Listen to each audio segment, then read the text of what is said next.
Right leader, right time and continuation. It made all the difference. మీరు ఇక్కడ చూస్తే గుజరాత్ 15 సార్లు అందరికంటే హైయెస్ట్ పెరిగింది. ఈ రోజు $4,500 వెళ్ళిపోయారు వాళ్ళు. వై? అంత మునుపున్న ముంబై, కలకత్తా, చెన్నైని డామినేట్ చేసి ముందుకెళ్లారు. రెండోది టెక్నాలజీ హబ్స్ అయినటువంటి హైదరాబాద్, బెంగళూరు, పూణేను కూడా దాటి ముందుకెళ్లిపోయే పరిస్థితికి వచ్చారు. అంటే కన్సిస్టెంట్ పాలసీస్, లీడర్షిప్, గ్రోత్ ఇవన్నీ కలిపి it makes all the difference.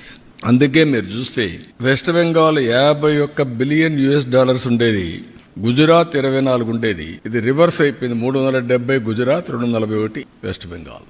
Same మనుషులు, సేమ్ నీళ్లున్నాయి, సేమ్ అవకాశాలు, సేమ్ రిఫార్మ్స్. ఇవన్నీ కూడా మనం గుర్తుపెట్టుకోవాల్సింది. ఒక లీడర్ గాని కరెక్ట్ గా ప్లాన్ చేస్తే ఏం జరుగుతుందో ఇది ఒక ఎగ్జాంపుల్స్. ఇవన్నీ నేను అందుకే చాలా సార్లు చెప్పాను, భారతదేశానికి రైట్ టైంలో రైట్ లీడర్ నరేంద్ర మోడీజీ. కొంతమందికి ఇష్టమున్నా లేకపోయినా it is the right momentum.